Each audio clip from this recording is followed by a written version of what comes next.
Mystery solved! Ipinakilala na ang babaeng namimigay ng bulaklak sa Maynila. Kilalanin natin ang mystery girl sa video na kumalat sa social media sa chika ni Lars Santiago.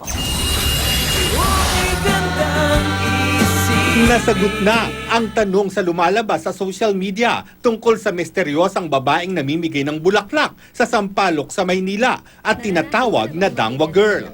Walang iba kundi si Janine Gutierrez na bida sa bagong daily morning series na Dangwa. Nakakatuwa kasi yung mga producers namin, yung mga taga GMA News, talagang pinag-isipan nila kung paano i-introduce yung Dangwa. Tapos, di ba kapag parang may secret, mas lalong nakaka-excite. Gagampanan niya ang papel ni Rosa, isang misteryosang babaeng nagtitinda ng bulaklak sa Dangwa. Yung character ko, tutulong sa mga taong naghahanap ng tunay na pag-ibig, mapa sa nobyo man or sa pamilya. Ang Dangwa ay magtatampok sa iba't ibang kwento ng pag-ibig na matatapos linggo-linggo. Sa pagkabuo ng bawat relasyon ay may malaking kinalaman ang karakter ni Janine. May tumatakbo ring nakakakilig na kwento ng buhay pag-ibig ni Rosa at ng dalawang lalaking nagtatangi sa kanya.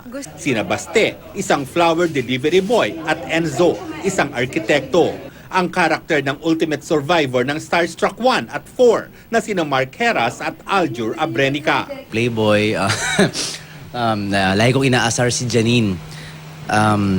Pero ang hindi alam ni Janine, meron pala akong lihim na pagtingin sa kanya na eventually, hindi ko agad maaamin sa kanya kasi biglang darating si Aljur sa buhay niya. Lorenzo, ang wealthy yung family nila. And he's an architect. Tapos, araw-araw ako sa Dangwa. Lagi ako nagpupunta sa Dangwa para bumili ng mga rosas. Because I'm desperate. I'm desperate to win my ex back. Mapapanood ang Dangwa simula ngayong Oktubre. Lars Santiago, updated sa Showbiz Happenings.